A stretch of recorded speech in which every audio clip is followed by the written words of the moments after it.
What's up, you gorgeous little freaks? My name is Slydog, this is Mozark the Mad, and we are here to review our first movie. Yay! The studio audience is losing their mind, you just can't hear it.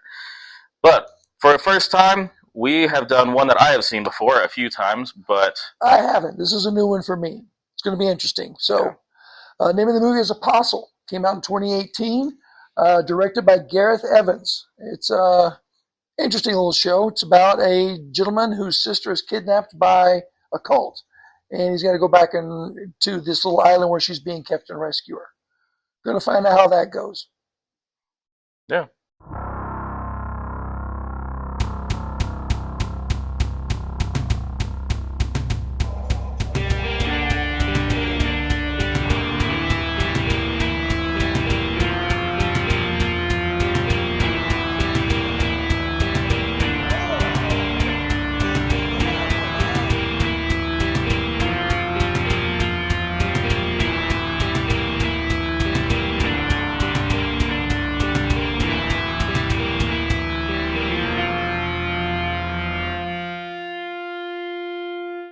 So whenever I brought Apostle, since you haven't seen it before, what were your first thoughts? Really worried about what you're going to force me to watch, to be honest with you, because I know you. Valid. I don't know. I've told you before that I'm not real big on the gore type stuff. Excuse me. So knowing you, the first thing I pictured you doing was bringing out a big gore fest. So I was a little bit apprehensive about that, or going to be a little apprehensive about that. But yeah, that's pretty much the only thing I was worried about. I mean, there was a little bit of gore, but I'm glad it wasn't too much. Yeah, not too bad. Not too bad. So all right. Well, yeah, this one I think is a highly underrated film. It's one that is one of my personal favorites. That's one of the reasons why I've elected to pick it anyways. But yeah, from the cinematography. Beautiful. It was filmed in Wales. Scenery is just phenomenal. It's just absolutely gorgeous. Absolutely gorgeous backgrounds, and it makes you want to go visit, for sure. And especially for me, the island itself, it really felt like a commune. Isolated. Yeah, like it's isolated. The buildings were kind of you know, like both a little old, but also kind of like they've been slept together by. They didn't have a construction team, you know. Just a bunch of cultists, you know, coming together to form a community. That's what you do. Yeah, barn building. Barn building, right? Just build us a barn. We're in good shape. But yeah, gorgeous movie. Let's see. Going through it, I mean, you're right. Oh, spoilers, by the way. There will be spoilers. We're going to give a lot of stuff away. Just be ready for it. If you don't want to. You know, if you'd rather watch the movie first and then see what we have to say so the spoilers don't get you, that's fine. We get it. Go for it. Yeah, totally do that. Yeah. But so, yeah, brother, I don't remember his we'll call him Brother. Brother. I can't remember his name either. Cool. We'll take better notes. Note to self, take better notes next time on character names. Yeah, so Brother goes to this random island. They don't figure out where. One of the scenes that did make us laugh and made me giggle was the sheep throwing scene off the boat. Oh, that was hilarious. Yeah. You know, yes, we're going to give some things away here, but rough seas, people are going to this strange island they've never been to before, terrified, starving, hungry, and then this random sheep just kind of washes down the little alleyway there of this boat they're on. And some guy's like, "Oh, we don't need that," and just picks the sheep up and throws it off the boat. I didn't really understand why. I think it was a testament to how the blind faith that they have type of thing. Okay. Because they were in the rough seas, and Brother is the one who, he kind of saves the sheep. And he, like, holds on to it, like, we don't need you going overboard. You almost did. Right. That's whenever Rando just gets a hold of the sheep and just fucking slides across the boat over. Goes into the ocean. Okay, there you go. It's kind of, strange way of handling your cargo there. Oh, man, that cracked me up. But yeah, I'm going to have to look at the casts. Okay, let's not rush things, though. So he gets to the island. They make it through. And, you know, can't find his sisters. Pretty sketchy. Goes through some health checks, stuff like that. Gets into his room. He gets a jar and a piece of bread, wasn't it? Yeah, the jar was a little bit confusing at first. Yeah, And then we find out what the jar is for. yeah. Some like ritualistic bloodletting. Yeah. Yeah. I was surprised that bothered you as much as it did. It did, just because I've had a vasovagal response forward when I've done blood Oh, draws, and I've literally gone out. So just watching somebody cut themselves and bleed, that bothers me. There's a couple other things in the film that bother me, but we'll get there in a minute. Some things that don't bother me, which I know surprised you. It did.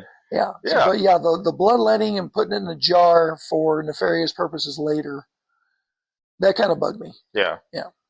So we come to find out the one actor I do remember, Michael Sheen, he's the leader of this commune, and they've been struggling. They've been hurting for money. They've been doing all that kind of stuff, and so they've resorted to extortion and kidnapping, basically. Right. The island had been very productive, very fruitful, very, providing for them. That's how they got the whole thing started.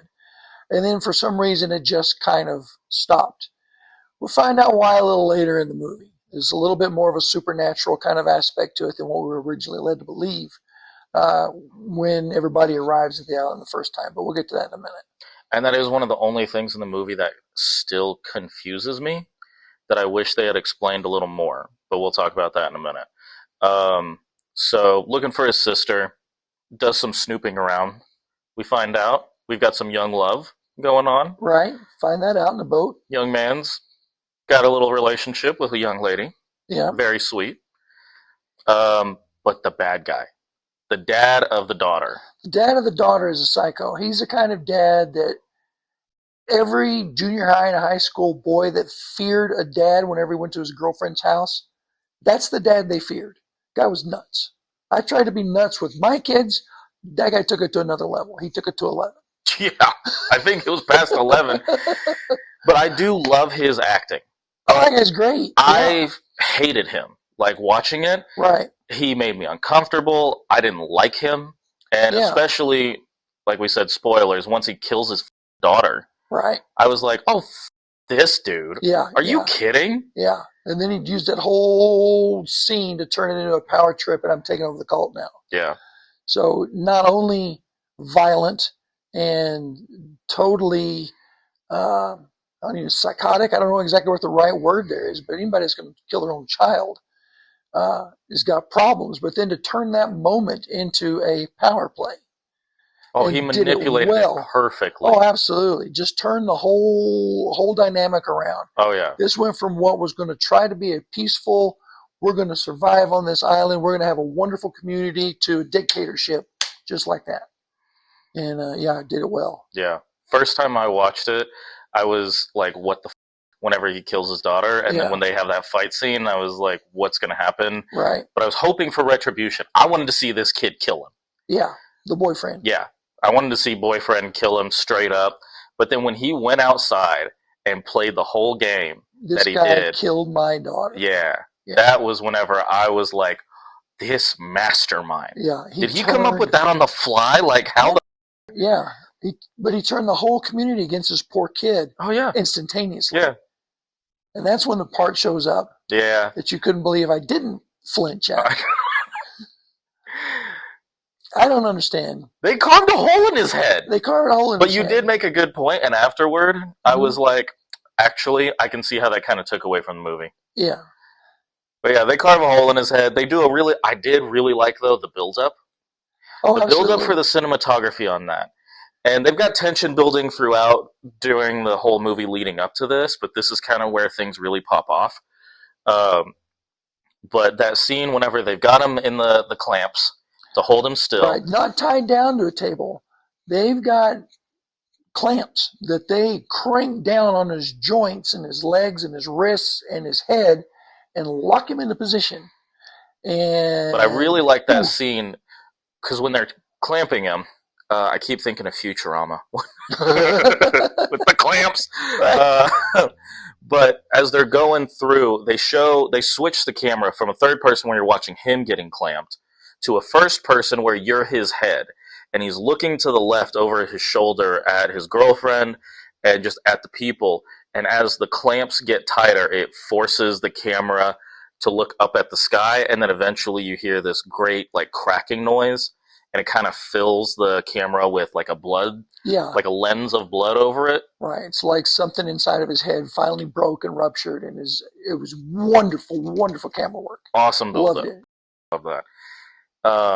But yeah, then they basically take a hole saw. I mean, that's essentially what it was, Yeah. like an old school hole saw that's on Yeah. a traditional drill, and they Right. just I did Pull it like from the top. right in. I don't know why they decided to kill him this way instead of hanging or shooting or something like that, but they decided to drill a 2-inch hole in the top of the guy's head. Well, from the logic that I was able to figure out, I'm guessing it was because you're getting to the source. Like, your brain's the problem. So we're just gonna Yeah, but you take just care of let a that. little air out of the tire. You don't just, oops, a little far. How would they let a little air out of the tire?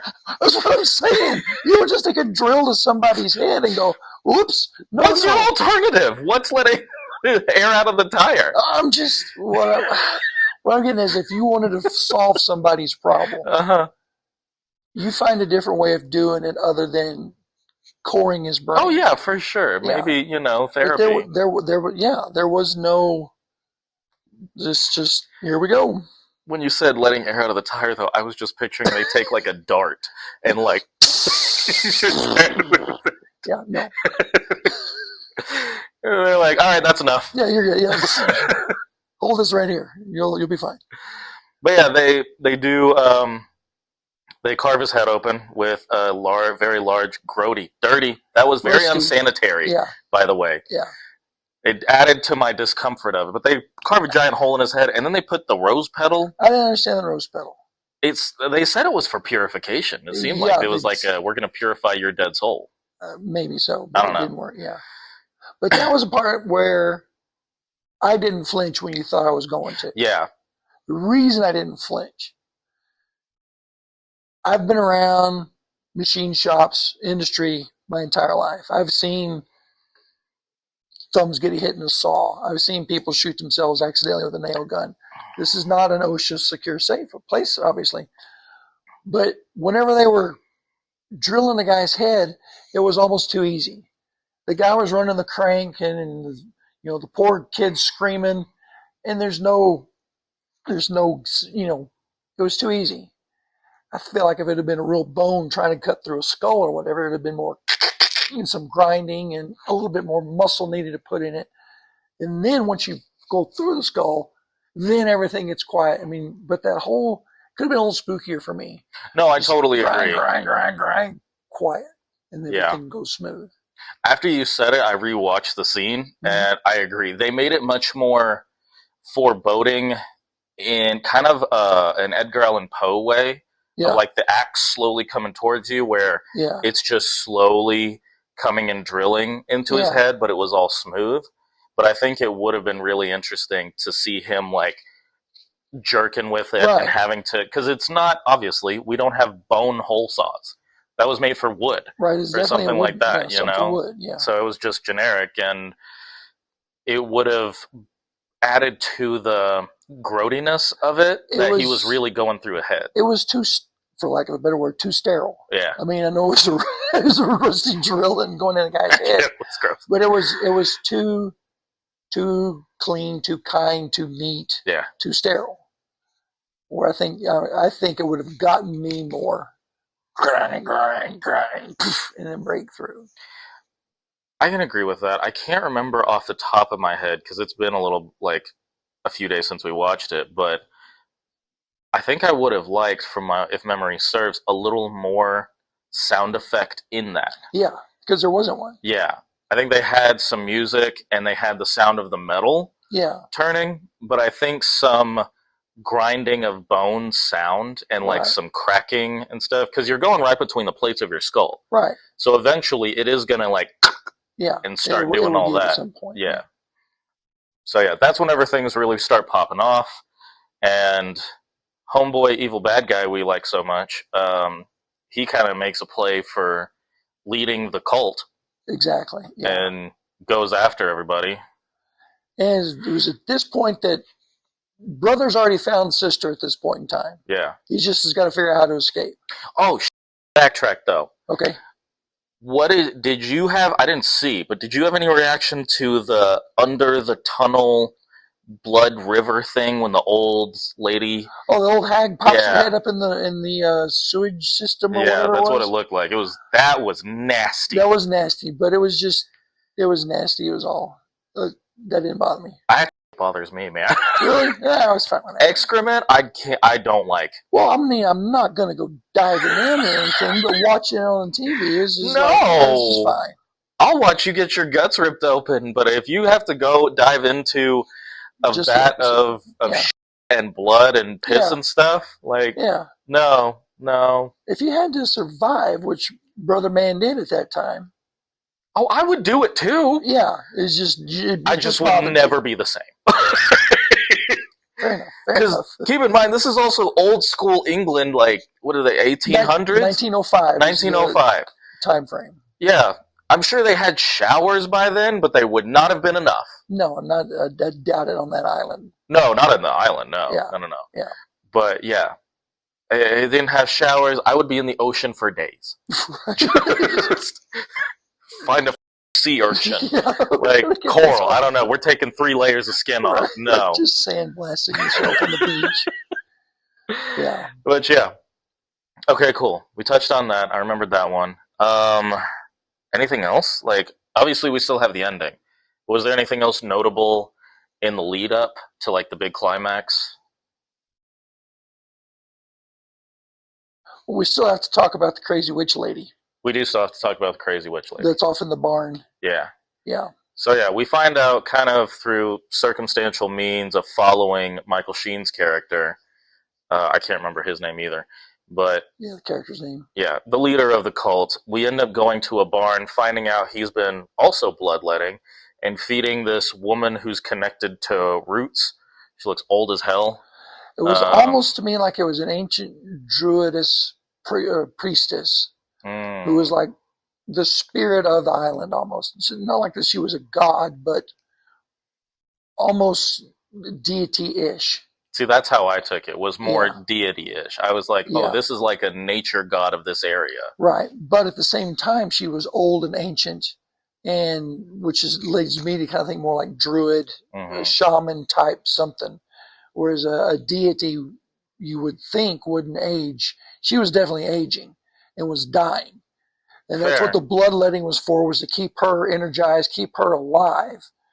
Because as long as she was prosperous, the island was prosperous, and they could grow their plants, and the livestock would be fruitful and plentiful and everything else. But she was dying, and they were doing everything they could to keep her healthy, keep her kicking, so that the island would stay there. But I mean, yeah, absolutely. But she was just not going to make it. And she was done. She was tired. She definitely was. Yeah. And that's kind of what threw me was, I was wondering, is the bloodletting how she has lived for however long she has before these guys showed up? Right. Or did they just figure it out by like just giving her random shit and they realized blood made the flowers grow? I was thinking that they were feeding her rabbits to begin with. They did show that it started with animals. Yeah, she had lived on that island consuming the blood of the animals that were there. And then they moved in. And then they started, hunting the game. And I guess they were killing stuff off faster than she could recover. Well, I mean, but they're also force feeding her at times. Like, they had a full funnel in her. Yeah, and she was fighting and struggling against it. But I think at that point in time, she was done. You think she just wanted to die? Yeah, I think she just wanted to die. And they were just forcing her to keep kicking. Forcing her to stay alive. Okay. I can see that logic. Yeah. That's why I took it. Yeah. No, that makes more sense. But, yeah. So when we've got our creepy lady, and shit pops off, and it's all centered around this barn where the creepy lady is. Wrapped in vines, which also made me think druid. Yeah. Definitely nature of some kind. Definitely nature of some kind. But we get there, and then we get to my favorite scene. So, homeboy's looking for his sister again, because she gets kidnapped again. Very incapable young lady. But we have this weird character He's like got rope on his face. He's kind of like an enforcer for the dying priestess. Yeah, it definitely felt like a bodyguard. Yeah, almost an executioner. Something. Just a weird, strange character that kind of stands around in the background. You don't notice him until you notice him. You were the one who pointed out to me that he was standing in the background of the whole heading scene. Yeah. Like when they were the whole heading, yeah, when they hold the head. But yeah, I had no idea he was standing in the background the whole time. Right, it was just kind of randomly there. Yeah.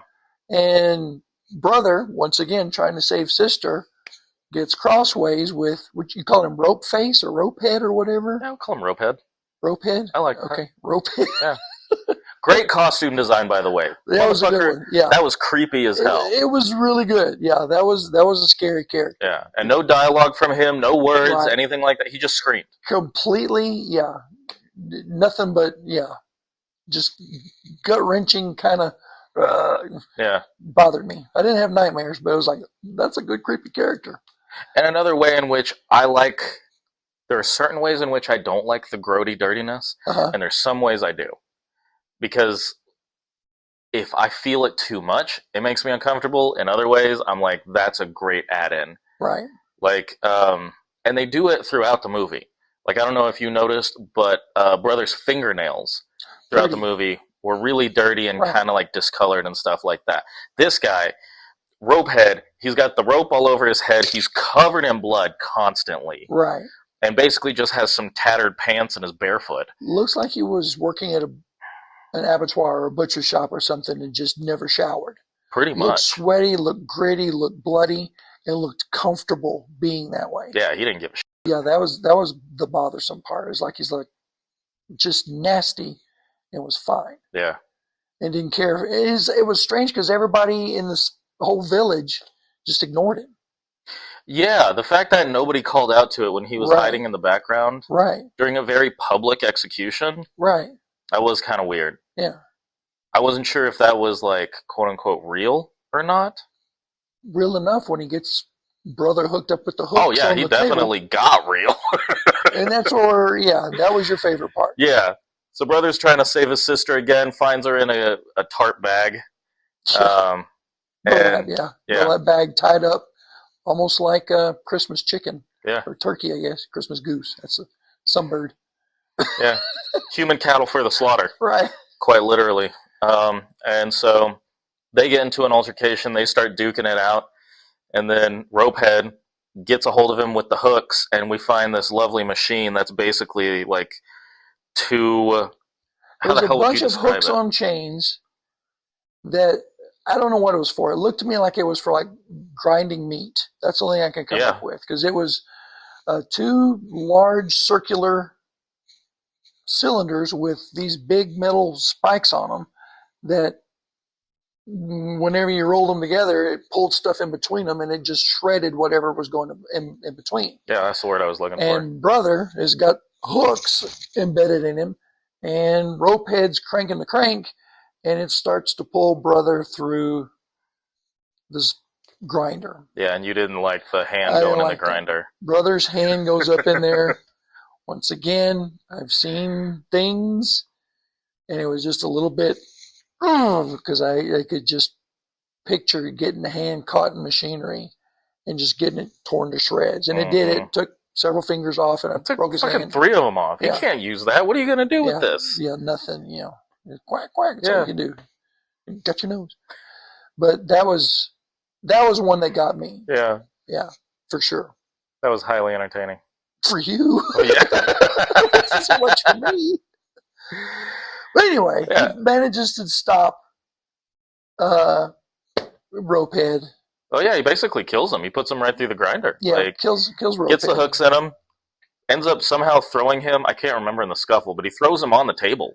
And just starts cranking him through. Kicked the lever that had the weight, and the weight dropped and pulls Ropehead through and grinds Ropehead up nice and lean. And then we quickly move to like this ethereal moment where he goes up to the druid lady and she like has little rose thorns in her fingers and like full like in his head. implants some kind of mind the meld. virus or whatever she is into Right. him. It's almost like she was passing her power along to him. That's how it felt to me too. And then he's like, "Thank you very much. I appreciate this power." Lights her on She was fire. like, "If you please, Yeah, torch me if you don't take mind. my ass out." Yeah, and he did. Yeah. And then he goes looking for sister, finds sister in some other girl. I can't remember who she was. Oh, is this whenever the bad guy gets them both? Or Yeah, he's about to kill it them. was Yeah. Michael Sheen's daughter, the redhead. Yes. Yeah, Okay. that was the leader's daughter that Yeah. she was with, and sister and she yeah, chained up, and crazy bad dad, yeah, psycho dad is going to use them for breeding purposes. It sounded like, and feed the babies to the old druid lady, not knowing she's burned to a crisp now, and hopefully thinking that pure blood from an innocent child or whatever would bring her back and give her nutrition and energy and stamina and revitalize the island. And they were opposed to that, the two ladies. Shockingly. Yeah. But my main question would be, were you the one who's going to be doing the breeding? Yeah. And that's why they fought to the death. They did. Well, I don't blame them. It was a good fight. That was a good fight scene.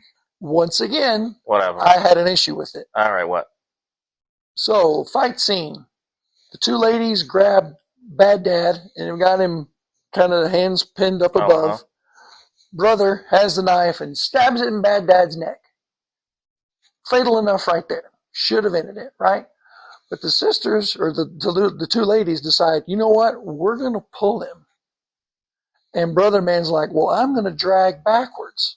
This will be cool. We'll just split him from, neck to belly button. No sound. Oh, sure. Caught the sternum and just cut right through it. That's a very sharp knife. No sound. I don't even know if a sharp knife, like a stupid sharp knife. That's why doctors have bone saws. Yeah, you'd have to saw. You'd have to. I mean, you could have broke it open or something like that. I could see with a hatchet cutting your way down, but it was just a knife and, pull and a drag. And it would have been better from the navel. If they stabbed him here, process right there, and catch him there and then drag it down. I could see that, and intestines and stuff go everywhere, but it bothered me that it was too easy. Yeah, that's fair. So, and again, not quite enough noise of, like, let's say even if you get lucky and you go through the cartilage. Yeah. That's going to make some noise as you're grinding and cutting. Right, and it's not going to be a little simple pull through. Yeah. To me, that could have been more graphic. And I hate to say that, but it could have been more graphic. And I'm the guy that doesn't like the graphic violence. I know, right? I like where your mind's at. Yeah. So that's the end of the bad guy. Yeah, they end up with the bad guy dead. Release the sister. Everybody's fleeing the island, trying to head back to the mainland because they realized this was a cult and it was not a good thing for us to be here. Also, everything's on fire. Yeah, they burned the whole village down. Burn the whole village. Right. And then brother ends up getting stabbed a lot by Psycho Dad. Yeah. And so he's not going to make it, and he decides that it's best if he just doesn't go. Like, he knows he's going to die. Right. So he decides to stay on the island. They have a cute moment. Your favorite actor guy, he's there. Oh, yeah, Michael Sheen gets there at the very end. So it's just the two of them sitting on a nice little beautiful hilltop looking down over the ocean as the boats float away. And brother guy lays down and starts to sprout flowers or something. Yeah. So he becomes part of the island. I guess whatever thorn thing she did to his head transferred her powers into him, and he becomes. To me, it was like I'm becoming one with the island. Yeah. And he was taking her place as the spirit or the life or whatever of the island. I'm assuming she was passing on the torch with that. That's what it felt like. Because while he's laying there, you also see, like, it's either vines or grass start growing into his skin. Right. And, like, kind of making him one with the ground the way she was. And that was a pretty cool effect. That was pretty sick. Yeah. Because then his eyes go, like, all weird. And yeah. I like that effect. That was good special effects with that one. Yeah. I did think it was interesting that even then, like, everybody's gone. Like, Michael Sheen's character, Mr. Leader guy, he doesn't have anyone to lead. Right. So I didn't really understand why he stayed. Like, this is very going down with the ship, and while I respect that. Oh no, it's a good point. I guess they were afraid. He was afraid that everybody on the boats would throw him off like he was a sheep. Just throw him into the storm. Maybe so. It was Yeah, like, it's still better here. Yeah, I'll stay here by myself. I'm good. Yeah, that was it. That was the movie Apostle. That was our review, and it's kind of our thoughts on it. Hope you enjoyed it. All right. Till next time. See ya.